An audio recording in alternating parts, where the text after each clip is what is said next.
Well, welcome everyone, and welcome back if you've been here before for one of our webinars. We're glad to have you back.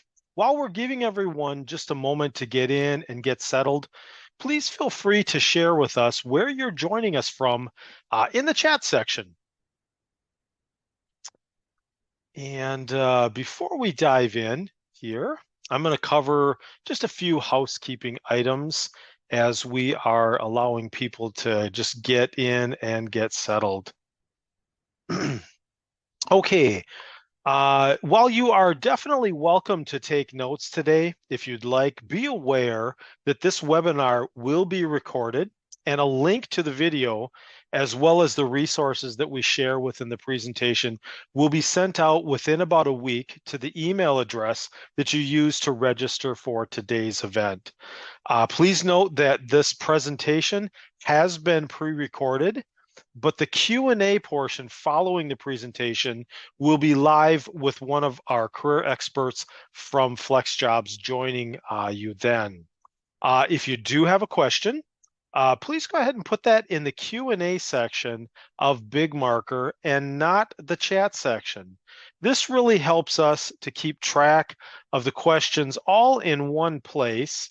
And the Q&A section also allows you to give a thumbs up and click a thumbs up if someone else has a question that you're interested in having answered. So that way we can see which questions are the most popular. We probably won't be able to get to everyone's question here today, but we can almost guarantee that you are going to learn something. So, all right, with that being said, let's go ahead and get started. Okay, so here is a quick overview of what we're going to be covering today. First, we're going to talk about side hustle statistics and trends. Those trends that apply to side hustles and the gig economy and things of that nature, freelance work. We're going to ask the question and talk about some elements of side hustles and say, hey, is this right for you? Is a side hustle right for you? Then we're going to talk about developing an action plan, and then we're going to talk about conducting your search and building your career. And finally, we will wrap up with that audience Q&A. So, side hustles and their statistics and trends. So, what is a side hustle? A side hustle is really a freelance endeavor that gives you an opportunity to, say, work on the side from your regular job and gives you a chance to not only earn some extra cash, but in some cases, it can lead to growing your own business, right? Though freelancing has really been around, for about as long as paid work has, some people can view it as maybe a little bit risky. And as a freelancer, you don't really have some of the same rights and protections as an employee has. However, the trade-off gives you the freedom to chart whatever professional path that you decide. Let's talk now for just a few minutes. This may give you some insights too, as far as, some of the trends with side hustles and freelance work that may be very interesting to you. So the changing job market landscape. As a result of changing employer-employee relationships, many people are exploring freelance as one option to not only bring in some extra money, but also take control of their careers and their finances. In fact, recent reports have indicated that nearly 40% of the US workforce, or 60 million Americans, performed freelance work in the past year alone. If you're one of the millions considering making a leap into a freelance career, we've got the latest trends and the data on the freelance market and freelance jobs. So let's look at a couple of those. Freelancers contributed $1.35 trillion to the US economy in annual earnings in 2022, up 50 billion from 2021.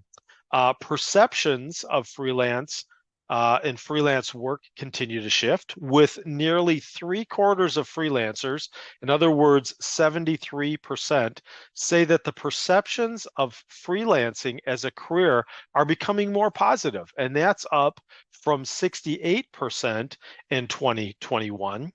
And then also, freelancing continues to grow among the most educated. In other words, 20% of all US freelancers hold a postgraduate degree, which is up from 20% in 2021. So you can see a lot of these statistics show that this is a growing trend, that it is, that it is respectable, that there's opportunity, there is money to be made, and, there is a future, a growing future for different flexible opportunities in the freelance and gig economy space, side hustles and so on. Okay, let's take a look at this next slide. So FlexJobs analyzed more than 58,000 companies and their job postings across more than 50 career categories to pinpoint rising freelance careers, also the ones that have been cooling off a bit, and the most in-demand job titles and companies in that freelance space. The lists that you're seeing here are based on job postings for remote freelance opportunities in the FlexJobs database from January 1st of 2022 through December 31st of 2022. You'll see that in the first column, there are the most popular remote freelance job titles that companies hired for in 2022. So if we take a look at this list, we see things like executive assistant and recruiter and customer service, bookkeeper, graphic designer, jump down a bit, project managers and payroll specialists, paralegals. There's a pretty wide variety just in some of these most popular ones. In the second column, you'll note that the categories, in this category, these particular ones are growing, and they grew by at least 28%, with actually communications at the top growing by 71% and bookkeeping by 66%. These five are experiencing some real significant growth, like I said, especially communications and bookkeeping, but all of these are growing careers on the rise in freelance and side hustles. Now, keep in mind that this is a list of the top fields represented in freelance and side hustles. However, don't feel that this limits you if you don't see your skill set listed here. There are numerous other fields that have opportunities for contract work and side hustles. You'll want to definitely do your research in your field or in your skill set and look for opportunities that exist, because there's a number of different areas that provide freelance and side hustle opportunities. So just because you don't see your particular career field listed here does not mean that it doesn't exist. Okay, so is a side hustle right for you? Let's talk about that a little bit. So, as we noted, side hustles are not going out of style. Rather, freelancing is becoming a pretty popular way to build a flexible career for many different people, and for good reason. There are a number of advantages that a freelance or a side hustle career or opportunity can provide and offer to you. The first one, as we see here on the slide, is work-life balance. Now, side gigs have become increasingly popular as more and more job seekers, crave a work-life balance. As you build a freelance business, you get eventually to the point where perhaps you can pick and choose projects based on when and where and how you want to work. Another thing that's very important is an easier career transition. Freelancing allows people who are considering a career change the opportunity to kind of dip your toes in to a completely new career field without having to first make a considerable investment in time or money or education, or perhaps leaving a current job or a field. Maybe you are in a job right now and you don't want to jump or take a large leap out from there, but you'd like to explore some different things. Perhaps freelancing, a side hustle, might be that opportunity to, as we said, dip your toe in a little bit, explore that, and see if perhaps this different field or this different direction might be just right for you. Another thing that it helps us to be able to do, and a benefit, is that it gives us an opportunity to pursue a passion. So if you have a passion, it can give you that opportunity. Side gigs often represent, in many cases, a person's passion. For the most part, people will want to choose extra work hours in another job because it's something that resonates with them.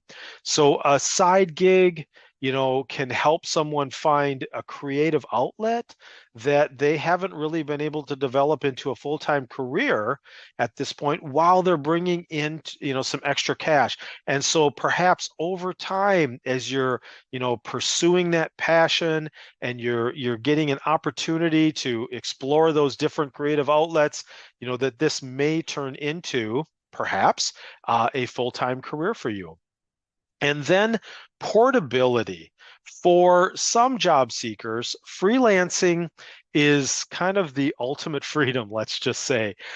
Perhaps you have a dream to live the life of a digital nomad, or you're a military spouse that requires a portable career. You need to be mobile, and move from one place to another.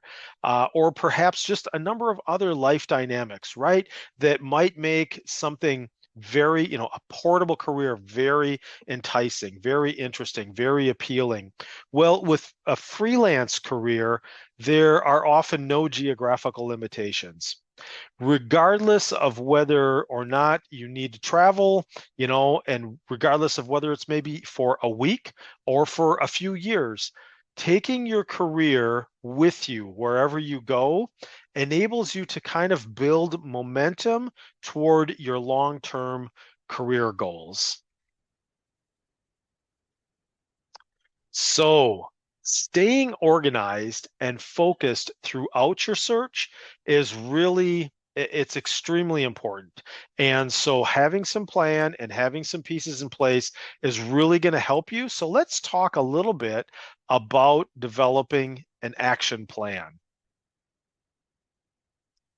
So having that plan and tracking your progress is really essential in really any job search. The job search process oftentimes can feel a little bit overwhelming at times, right? So instead of going into this without a plan, it's really helpful to be strategic, to be intentional, to help yourself feel like things are a bit more manageable, and eliminate some of those frustrations that you might feel in job search. This is why having an action plan is so important and helpful. And the first thing that you're going to want to do is define your goals. What is the ultimate end goal of getting a side hustle? That's a really good question to ask yourself. Like, why am I doing this, right? What are you trying to achieve?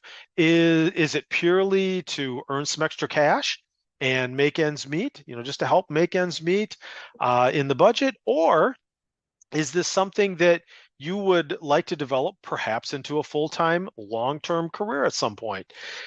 If it's purely for extra money, should you consider looking at a long-term freelance contract, or should you be focusing on short-term temporary roles? These are going to be important things to consider as you're exploring some of these questions. The next thing that you're going to want to do is to take an inventory of your skills. So inventory the skills that you have, and what types of roles that you really would enjoy doing, and begin to make a list. Sometimes we will just kind of do this mentally and we'll say, oh gosh, I think I'm good at this or that or the other thing, and I'd like to do, what, this or that. But oftentimes to literally sit down and to begin to write a list is that you've got in front of you that you can go back and review. Sometimes you begin to see commonalities, and you'll begin to see, opportunities or similarities between your skill sets and the things that you're excited about that might help to lend some clarity for you on a direction to pursue. But as you review job postings also that you're interested in, look for areas where you may benefit from some training or something where you can sharpen your skills in a certain area. And so knowing your skill set, knowing the things that you really enjoy doing, and then looking for maybe opportunities to grow and develop your skill set can be a really important part. Next, get your application documents ready. It's time then to update and polish your resume and your cover letter. Having your application documents updated and ready is going to make it a lot easier for you to tailor them to each particular job that you apply to. And we're going to talk a little bit more about that in just a few minutes. The next thing you're going to want to do is develop a tracking system. Something that you will stick with or you can stick with. Oftentimes, we might, say, okay, I've got this big elaborate system and I'm going to do this. But the question really becomes, can I stick with that? Is that something that I will literally do? That's going to work for me and in my way of organizing things. But it's important to have something. So something that you'll stick with, whether it's perhaps just a spreadsheet where you record your activity and you track things, or an email folder where you file things away, emails that you've kept and from your job search, or a paper file, whatever it is. Pick something that you can stick with. The next thing you want to do is identify what are going to be your key activities. What tasks will you complete each day in this job search? Will it be, some company research? Will it be submitting applications? Will it be networking? So on and so forth.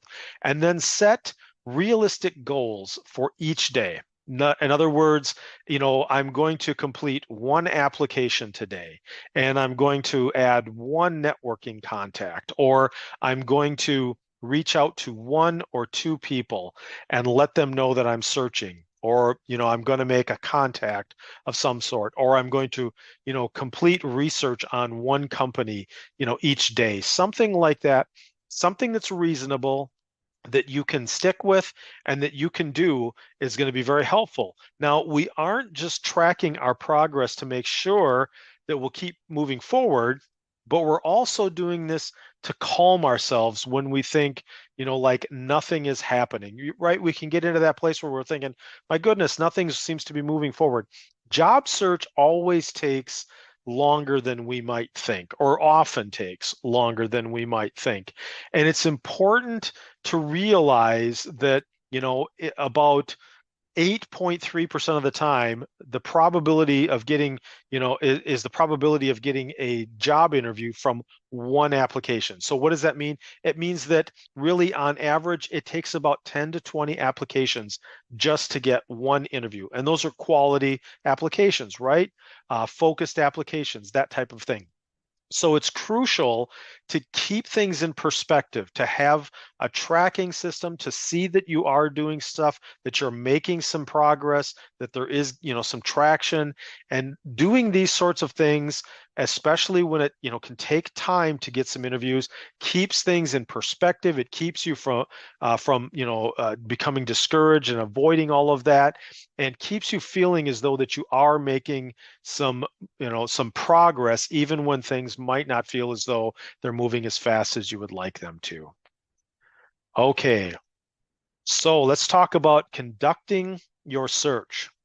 Okay, so it's time to start conducting a targeted search. Now it's time to take the results of your inventory of your skills and begin a targeted search. Of course, FlexJobs is a great resource for legitimate, vetted freelance and side hustle opportunities.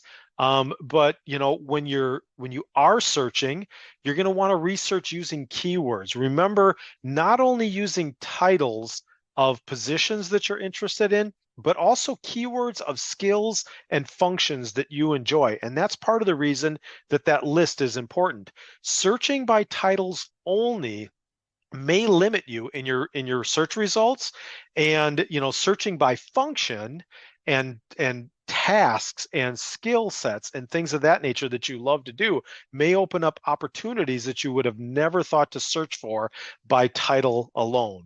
Also, another thing that's really important is be sure to avoid scams.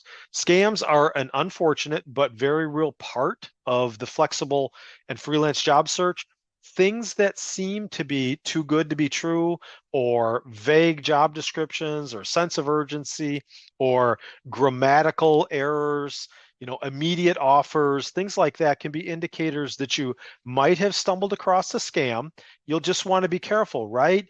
Each one of these by itself is just a signal that you may need to do a bit more research. The more signs that you see there, of those types of things, the more likely it may be a scam. The bottom line really is trust your instincts. Take time and trust your instincts. The next thing that you're going to want to do is to tailor your resume and your cover letter. We talked before about having that resume ready to go and that cover letter ready to go. Well, when you do apply for a role, make sure that you are tailoring your resume to include keywords from the job posting and be as friendly as possible with applicant tracking systems as you possibly can, right? To include those from the important qualifications from their job posting. You're going to want to tailor that resume each and every time that you apply. Also, oftentimes as a freelancer, we may have an online portfolio or a website with samples or links to samples of our work. This can be an important part of a freelancer's job search. And we encourage you to include those links to those portfolios and websites at the top of your resume, or perhaps even in the body of your resume when you're referring to different projects that you may have worked on.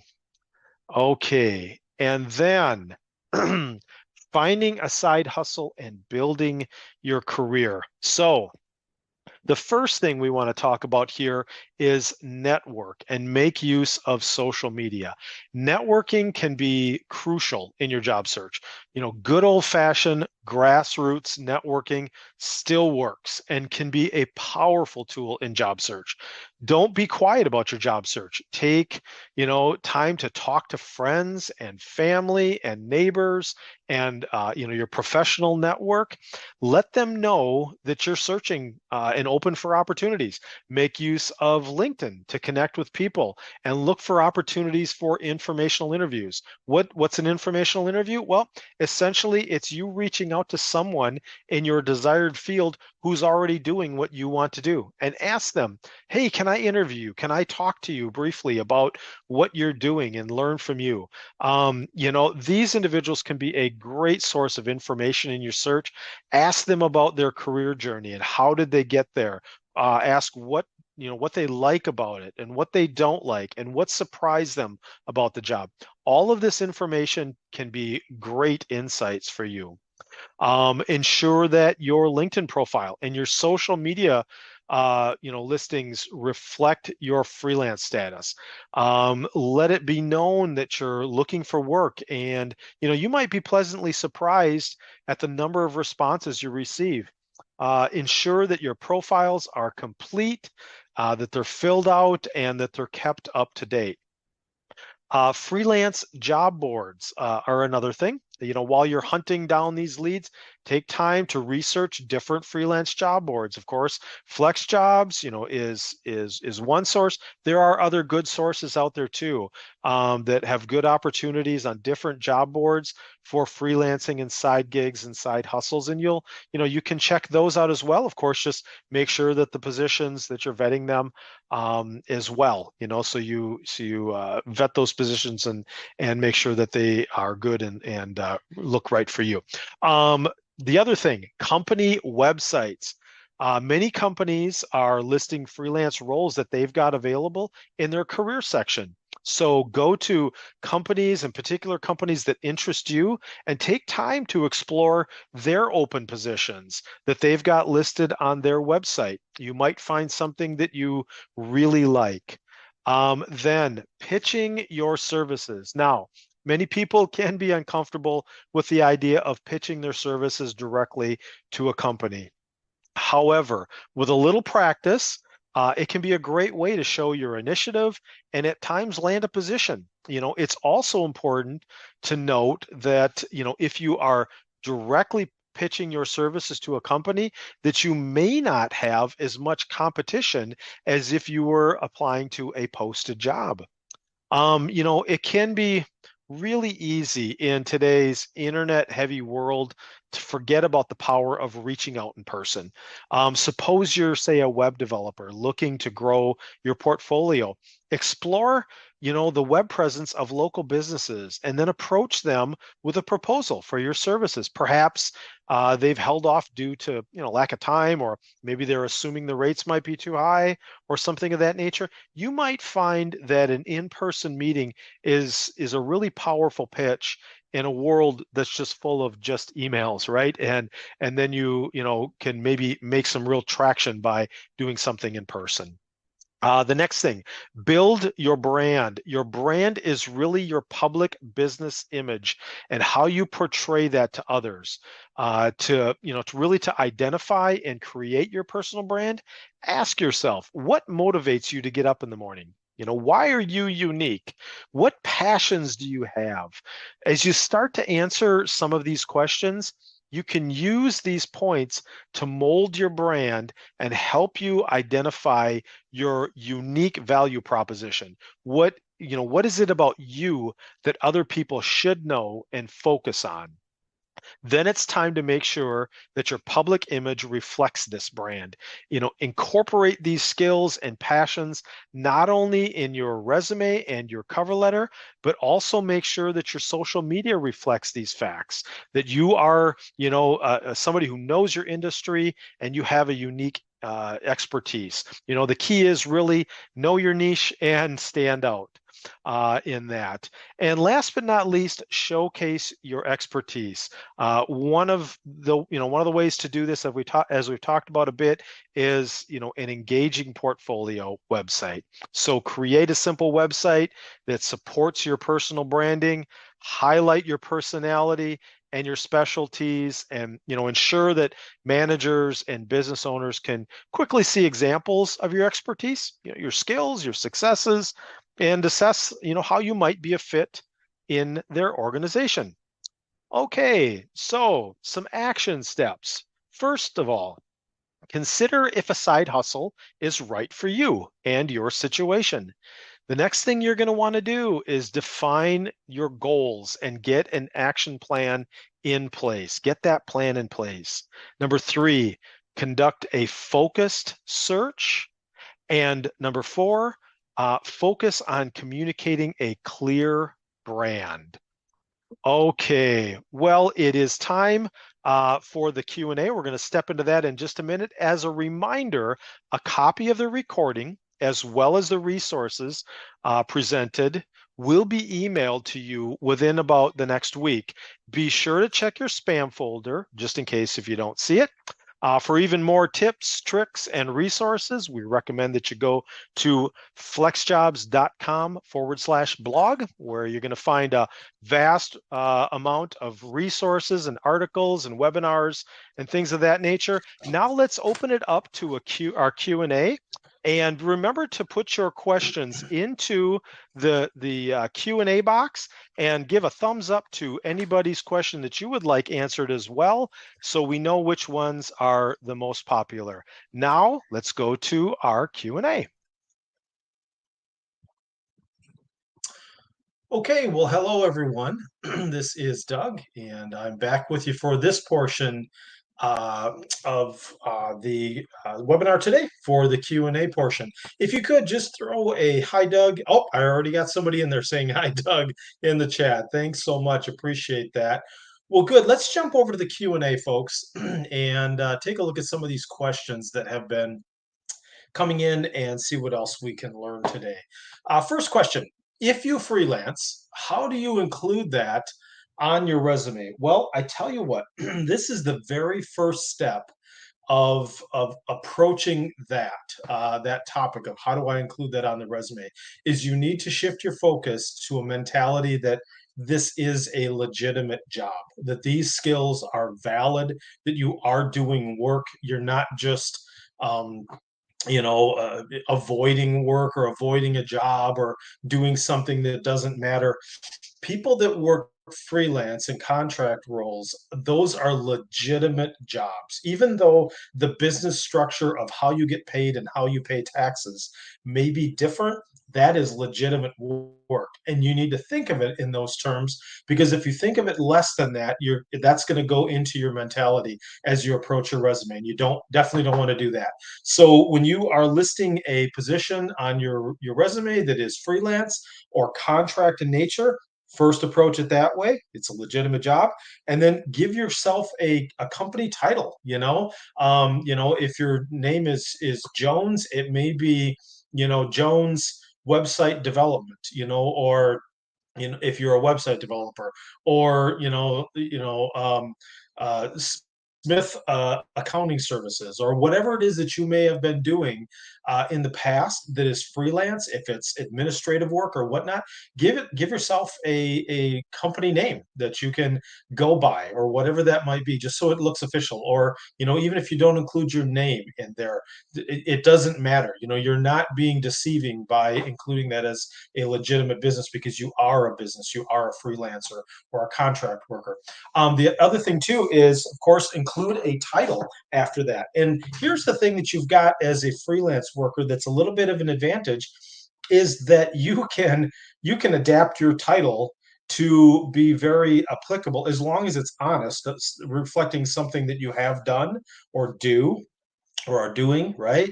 As long as it's that, you can adapt your title to sound more like the title of what they're looking for. So, if if you've done some administrative executive support, but you've also done some project management, and you've also done some operations, in those freelance roles, and they're looking for a project manager or a project coordinator, use project coordinator as your title. So the way that I would approach it is, yes, first look at it as legitimate, and then give your company a name.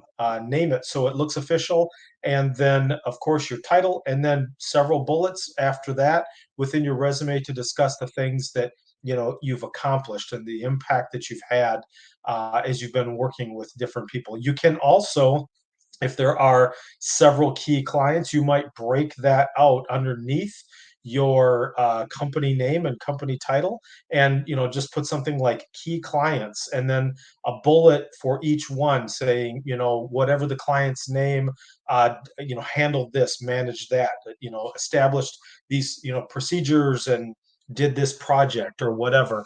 So think of it in those terms, and that should hopefully help you get some clarity. Okay, let's see. As you folks vote these up, they do move around, so I'm going to try to find what is the most popular one I haven't answered here. Okay, do the FlexJob skills test help match to the type of jobs, and how could we use those to clarify which kind of side hustle to pursue? Okay. The skills tests are not necessarily going to give you recommendations or anything of that nature, right? They're going to assess your abilities in a particular area wherever you might take that assessment. What I would recommend for you, and I'm going to take and copy and paste a a link here into the chat section. And this is going to be for what we call at FlexJobs a four-step system. And this, I think, is going to be a little bit more geared to help you in what you're asking here. So essentially, what that's going to help you do is it's going to help you begin to work through a process of listing functions and skills and things that you enjoy doing, even things that maybe you don't enjoy doing, but that you can do, and begin to separate those out and essentially work through a process of researching positions by skill and by function, not necessarily just title, right? To help you get past a little bit past that tendency that we have to write, I'm looking for a job, I'm looking for a side hustle, I'm looking for a freelance opportunity. So I begin to look by titles, right? But oftentimes titles can change, they can be different, and titles may not reflect all of the skills that you've got. This four-step system really kind of helps you to begin to explore the functions that you like, search by those, begin to identify other areas that you might not have perhaps searched for by title, but that you might still be interested in. There may be opportunities in that area for you and some things that you might really like to do. It could uncover some cool opportunities. So that's what I am going to recommend, is to work through that process uh, versus just the skills. The skills assessments can be good, but they're not necessarily going to provide suggestions for different career opportunities. How do we spot scams for courses or influencers that claim to help kickstart a side hustle? That one is basically going to be do your homework, research that organization. Maybe type into Google the organization's name and then the word scam, or the organization's name and reviews. And don't look at the reviews on their own website, right? Those are going to be obviously reviews that they've loaded in there, but start to do your homework and search that. Also search social media for those folks and see if you can find some feedback, some other people, in third party websites, different areas, different people that have perhaps used that service, in giving an independent sort of a review or some feedback. Check the Better Business Bureau, right? See if there's any kind of a record there. And then also keep in mind that with regard to some of these services where they're going to promise to help you kickstart a side hustle, or give you this kind of insight or whatnot, or teaching, not everyone really can deliver on their promises, but that doesn't necessarily mean it's a scam, right? It could just be, it doesn't mean that it's a scam in the sense that they're going to try to steal your information and steal your banking information and things of that nature. It could mean that they're overselling, right? Some people oversell what they can deliver on. But just obviously be aware of all of the signs that we would warn about with scams. Vague information, asking for a social security number, things of that nature. And then of course do your homework. Okay, I'm concerned about sharing that I'm open to freelance work because I know of people who were let go of their main jobs. What's the safest way to network in order to get started with freelance writing without jeopardizing my main job? Okay, good question. What I would do is, number one, first of all, if you're looking at writing, I would make sure that you've got a portfolio set up, right? Because as you start to market yourself as a freelance writer, one of the very first things that people are going to say is, "Hey, send me a link to your portfolio, or let me see some of your samples of your writing." So even if you haven't done some writing that's for profit, right? That you've sold some of your writing, even offer to do some pro bono work for a local friend or a volunteer organization or local nonprofit or something to build up some of that. And then really just taking time to strategically go to people rather than go on to LinkedIn and say open to work and all of that sort of thing, and broadcast it. I would be very strategic if you're concerned about people finding out that that may know where you work, or that may cause some sort of jeopardy for you with your current job. And just be very strategic. Reach out to them. Go to LinkedIn, find those contacts, those people that you want to reach out to them, send them a message. If you're finding that you're having some difficulty getting through to certain people that you want to reach because LinkedIn won't let you direct message them, go and find a LinkedIn group that they are a part of and try to join that same LinkedIn group. Once you're in the same LinkedIn group with someone, LinkedIn will often allow you to direct message them, even if you're not directly connected with them. But just be very strategic then, and make sure that when you are ready to pitch, that you've got your ducks in order, so to speak, right? As much as possible, that you've got something to show them, and a good compelling reason why they should give you some consideration. Does FlexJobs have a freelance specific job board? No, not necessarily a specific one, other than our main search. And what I would suggest that you do is to go into the when you're searching at the top of your screen when you're logged in. You're going to be able to let's see here. Go into job types. Okay, so if you go into freelance at the top and not the main search bar at the top of the screen, go into freelance, and then under job types, you can select employee, freelance, or temporary. And that's going to kind of filter some of those out to be just freelance specific jobs within the FlexJobs database. Having to account for taxes makes me uneasy with freelance. How could I navigate that? Well, I'm not an accountant, and I'm not able to give you tax information or advice, I should say. Be aware that you will receive a 1099, not a W-2. Be aware that you are going to pay all of your taxes, right? And that you will also pay the entirety of your FICA, right? In other words, typically in that kind of a situation, a company that you're employed with will pay like 7 point whatever percent of your FICA. You will pay the other 7 or whatever, 7.2% or whatever it is. In a self-employed situation, you have to pay all 15%. So oftentimes when a person is applying and being self-employed and doing freelance work, they need to start thinking of themselves as worth more or charging more than an hourly wage might be for that, because you have to cover these other expenses, right? You also don't have any benefits. You've got no paid vacation, no health insurance, all of those sorts of things. So typically a contract role, that hourly base rate is going to be, if you're working on an hourly rate versus say project work, that's going to be higher than it would a typical hourly rate of an employee. So take all of those things into consideration. You may want to consult a tax professional to ask specific questions. I certainly can't, of course, give information on that because I'm not able to do that. I'm not qualified to give tax information, right? But if you kind of think in terms of being real smart to kind of dot the I's and cross the T's and talk to a tax professional, that may help you there. Okay, do I need a 1099 for a side hustle? Actually, the 1099 is what a company will provide you. It is in place of, say, instead of say a W-2 that an employer would provide for you. At the end of the year, they're going to provide a 1099 that says this is how much we have paid this person for their services.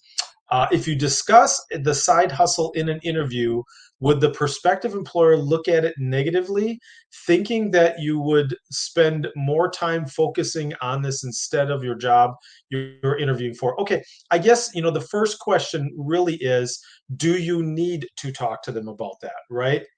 If this is a side hustle that you do in your spare time, it's not gonna, there's not gonna be a conflict with your other work. It's, it's not going to conflict with hours or time or efforts or anything of that nature.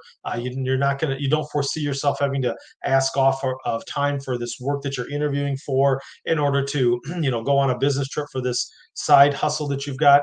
Then, the question really remains is, do I need to tell them? Is there a need to tell them? And oftentimes in interviews, we kind of we can feel this compulsion to divulge all sorts of information that perhaps isn't even pertinent to the job I'm interviewing for or the business relationship that I'll have with that employer. So I guess weigh that out. You're the only one probably in that situation that can determine if that's something that you need to talk about.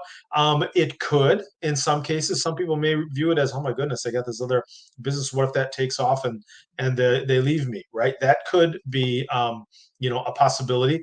But also it's going to depend upon how you communicate that with them, what you say about that. This is something, it's just a passion I do on the side. It helps me to quote unquote maybe scratch that itch of a passion that I've got.